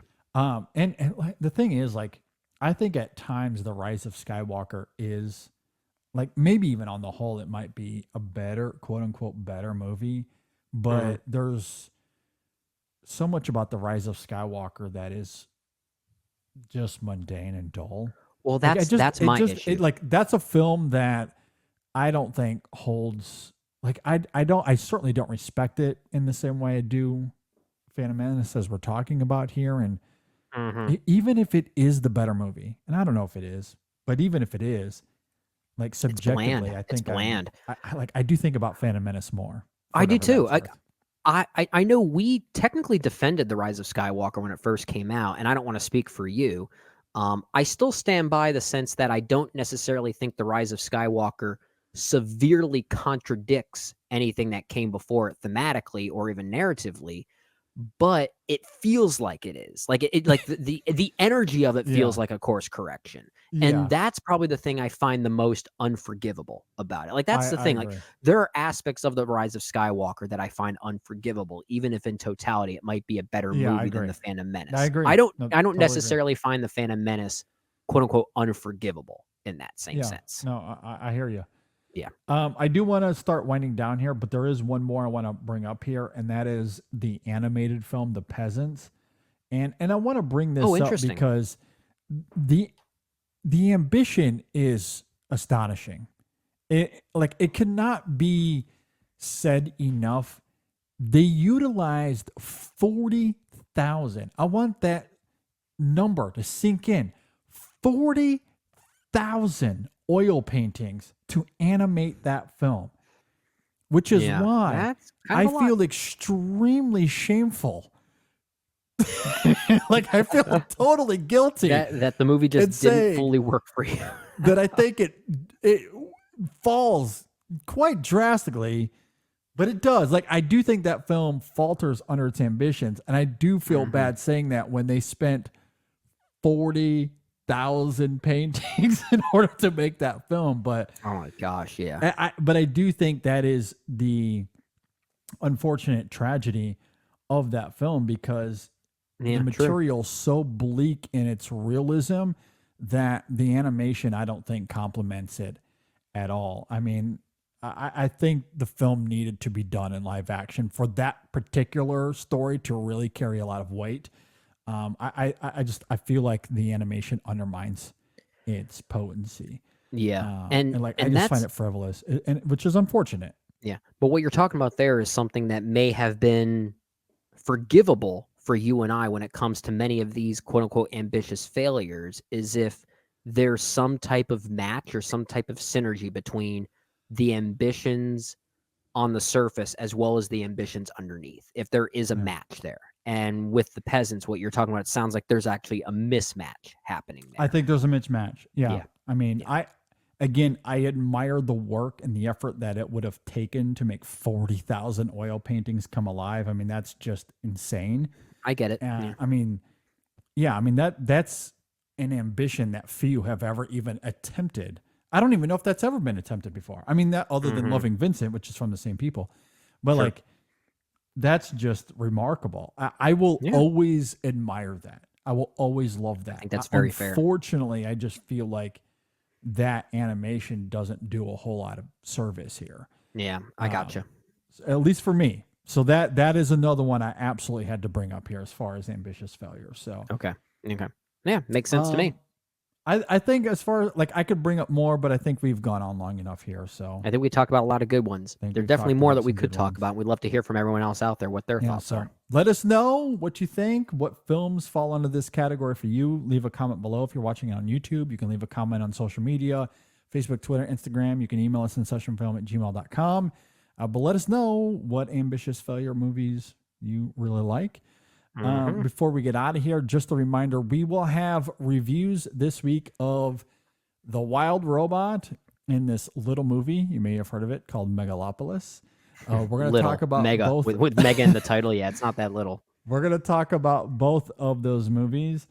There'll be a new Chasing the Gold this week as well, a new Women in Session, another busy week as we usually do. It's that time of year. And we have bonus content. We have bonus content this week as well. So if you want access to that, sign up on our Patreon, patreon.com/InSessionFilm. You can, if you're watching on YouTube, you can join our channel membership. Sign up for a membership. You'll get access to that bonus content, or you can sign up for Apple Podcast subscriptions. Go subscribe there on Apple Podcasts, and you'll get access to all of that bonus content as well. But we will have a new episode out this week where we talk about a bunch of trailers. We talk about the trailers for Nosferatu, Sinners, Mickey 17, Blitz, Gladiator 2, a little Thunderbolts with the little asterisks there. So Brendan, I wish that was the actual. I wish that was the actual title of the movie. I'm gonna go see Thunderbolts with that little asterisk there. That's how you actually have to say it. You have to say it like that. Yeah. Yeah. Brendan, any final thoughts before we get out of here? I guess for a more serious note, you know, our thoughts and prayers go out to everyone that is currently being affected by Hurricane Helene, which is happening right now as we're recording this. A lot of the devastation, pretty surprising. A lot of it I was actually pretty ignorant towards until I started hearing more reports about how Western North Carolina has been severely affected. Asheville is being reported to be hugely impacted, and it's a beautiful city. You know, I spent some time there with my wife. We really enjoyed it. So to see so much of it get affected in that way is absolutely devastating. And I want to see more reporting done to make awareness for how devastating that this is. Chimney Rock, a small town in the western side that apparently has been completely wiped off. So if there are ways you can even donate to help, please look into those ways. I think that's something we really need to really think about here. And our thoughts and prayers go out to everyone that's been affected. And hopefully, you know, we're able to find some resolutions to what's happening here. Yeah, no, I very much echo that. It is unfortunate what's happening, and a lot of people are stranded. Obviously, a lot of people have already succumbed to the hurricane. It's really tough, and there's not a whole lot of resources, or not enough resources at the very least being poured into that area. So I know, really do hope that there is a remedy around the corner, and people are able to get their lives back together, because it is devastating. It absolutely is devastating. So thoughts and prayers to everyone that is going through that for sure. I guess on that note, I don't really have anything else to add other than I could have added to Papa Storytime, because Sam has continued to flourish after I told that story on the show. Oh my gosh, is he now MVP? Man, he's continuing to be a menace on defense. He is. Like, he's a monster on defense, and it's so exciting to watch.